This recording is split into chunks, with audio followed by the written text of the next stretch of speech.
नमस्कार बंधुगण 2/1 अर्थात द्विजा नक्षत्र बा भरणी नक्षत्र एवं मेष राशि।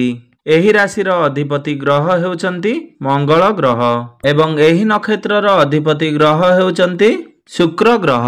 एमाने चतुष्पदी होइथांती, पृथ्वी तत्वर अटंती। एमानंकर शुभ दिग हेउची पूर्व दिग, दक्षिण दिग एवं अग्निकोण। जमराज एवं लक्ष्मी माता हेउचंती एमानंकर शुभ देवता हेउचंती एमाने। एही राशिर व्यक्ति विशेष माने शुक्र महादशारे जन्म ग्रहण करिथांती। एमानंकर जन्म समय को शुक्र महादशार किछि समय बाकी रही थाए। एमाने मनुष्य गण होइथांती। एमानंकर शुभ बार हेउची शुक्रवार एवं गुरुवार। लाल रंग हेउची एमानंकर शुभ रंग, गोलापी रंग, नारंगी रंग। 3 और 9 हेउची एमानंकर शुभ संख्या। एमानंकर शुभ अक्षर हेउची ल, एल। एही राशिर व्यक्ति माने अतृप्त इच्छार अधिकारी होइथांती। एमाने इंद्रिय सुख बहुत मात्रा रे इच्छा करिथांती। एमाने शारीरिक संपर्क को बहुत अधिक गुरुत्व देइथांती। एमाने बहुत सेवाकारी होइथांती। एमाने पराक्रमी होइथांती। परिवारर भरण पोषणर दायित्व भल भावरे ग्रहण करिथांती। निजर स्वप्न को पूरण करिबा पई एमाने बहुत प्रकारर चेष्टा जारी रखिथांती। एमाने सबु क्षेत्र रे सफलता मध्य अर्जन करिथांती। एमाने भल नेतृत्व एवं दायित्व ग्रहण करिपारंती। एमाने अत्यंत दयावान होइथांती एवं उदार स्वभावर होइथांती एवं एहार फायदा अनेक व्यक्ति माने उठाई थांती। निजर परिवार पई एमाने बहुत किछि कार्य करि देई थांती। निज परिवार को एमाने बहुत अधिक गुरुत्वपूर्ण देई थांती। एमाने निजे सजई हेबा को बहुत भल पाई थांती। निजे सजई हेबा संगरे गृह को मध्य बहुत भल भावरे सजाई थांती। घर को सजाइबा पई महंगारू महंगा द्रव्य किनिबा पई टिके भी पछ घुंचा दियंती नाही। एमाने परिष्कार परिच्छन्न एवं सफा सुतरा रहिबा पई पसंद करिथांती। एमाने प्राचीन एवं दुर्लभ कलाकृति द्वारा घर को सजाइबा को बहुत भल पाई थांती। काहारी दुख देखिले एमानकर मन व्याकुल होई उठे। एमाने अन्य मानकु साहाय्य एवं सहयोग करिबा पई पछांती नाही। एमाने बहुत संवेदनशील होइथांती। जिए थरे एमानकु साहाय्य करिथिबो से जीवन रे कदापि भूली पारि नथांती एवं एमाने शत्रुंकु सहजरे छाड़ंती नाही।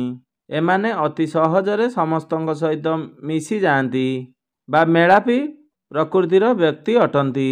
समस्तंक सहित मिसिबा पई एमाने बहुत अधिक भल पांती। टंका किपरि इनकम करिबा बा किपरि खर्च करिबा बा किपरि सेविंग करिबा एथिरे एही मानकर गभीर ज्ञान रही थाए। जेउ कार्य को निज हाथ को नहीं थांती सेही कार्य संपादन न सरला पर्यंत एमाने विश्राम करंती नाही। एमाने देखिबा को बहुत सुंदर देखा जाई थांती। एमाने बहुत नम्र मध्य होई थांती। एमाने जीवन रे बहुत संघर्ष करिथांती 33 वर्ष पर्यंत। एमानकर विवाह परे निजर भाग्य उदय होई थाए। सेवा भाव एवं भरण पोषणर एमानकर एक भल गुण होई थाए। अन्य मानकु साहाय्य सहयोग करिवार मनोवृत्ति एमानकर अधिक रही थाए। एमाने छोट छोट कार्य को पसंद करंती नाही। एमाने सबु बेले कोनोसी बड़ कार्य करिवार इच्छा शक्ति रखिथांती। बड़ बड़ काम हाथ को नहीं थांती और सेथिरे किपरि सफल हेबे एही प्रकारर चिंताधारा एमानकर रही थाए। एमाने विपरीत लिंग प्रति आकर्षित होइथांती। पुरुष होइथिले नारींक प्रति एवं नारी होइथिले पुरुषंक प्रति आकर्षित होइथांती। एमाने निजर जीवन साथी को बहुत भल पाइथांती।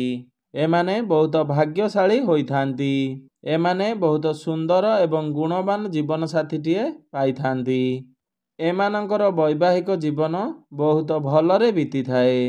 एमाने भावुक स्वभावर व्यक्ति होइथांती बा कल्पना प्रिय होइथांती। एमाने सबु प्रकारर विद्यारे पारंगम होइथांती। केउंठी एवं किपरि पुंजी निवेश करिवे सेही कथा बहुत भल भावरे एमानकु जणा थाए। एमाने व्यापार वाणिज्य को बहुत पसंद करिथांती। एमानक पाखरे धनर अभाव ବେଶୀ ନଥାଏ। ଏମାନେ ଅଳ୍ପ ପୁଞ୍ଜି ବିନିଯୋଗ କରି ବ୍ୟବସାୟରେ ବହୁତ ଅଧିକ ଉନ୍ନତି କରନ୍ତି ଏବଂ ସେହି ଅର୍ଥ ରାଶିକୁ 4 ଗୁଣା କରିପାରନ୍ତି। ଏମାନେ କୂଳ ରକ୍ଷକ ହୋଇଥାନ୍ତି ଏବଂ କୂଳ ନାୟକ ହୋଇଥାନ୍ତି। ଏମାନେ କ୍ଷମାଶୀଳ ହୋଇଥାନ୍ତି ଏବଂ ଦୟାବନ୍ତ ହୋଇଥାନ୍ତି। ଏମାନେ ଅତ୍ୟନ୍ତ ବୁଦ୍ଧିମାନ ଏବଂ ଗୁଣବାନ ହୋଇଥାନ୍ତି। ଏମାନେ ଯଶବାନ ଏବଂ କୀର୍ତ୍ତିବାନ ହୋଇଥାନ୍ତି। ଏହି ବ୍ୟକ୍ତିମାନଙ୍କର ଅଧିକ ସନ୍ତାନ ହୋଇଥାନ୍ତି। ଏମାନେ ସର୍ବଦା ସତ କହିବା ପାଇଁ ପସନ୍ଦ କରିଥାନ୍ତି। ଏମାନେ ପର ଉପକାରୀ ହୋଇଥାନ୍ତି। କୃଷି କାର୍ଯ୍ୟରେ ନିପୁଣ ହୋଇଥାନ୍ତି ଏବଂ କେତେକଙ୍କର 2ଟି ସ୍ତ୍ରୀ ହୋଇଥାନ୍ତି। ଏମାନେ କାମ ଆତୁର ହୋଇଥାନ୍ତି ଏବଂ ରୋମାଣ୍ଟିକ ହୋଇଥାନ୍ତି। ତେବେ ବନ୍ଧୁମାନେ, ଏହା ତ ଥିଲା 2/1 ଦ୍ୱିଜା ନକ୍ଷତ୍ର ବା ଭରଣୀ ନକ୍ଷତ୍ର ଓ ମେଷ ରାଶି। ତେବେ ବନ୍ଧୁମାନେ, ଆପଣଙ୍କର ଜୀବନ ମଙ୍ଗଳମୟ ହେଉ, ଏହା ହିଁ ଈଶ୍ୱରଙ୍କ ନିକଟରେ ମୋର ଏତିକି ପ୍ରାର୍ଥନା। ଧନ୍ୟବାଦ।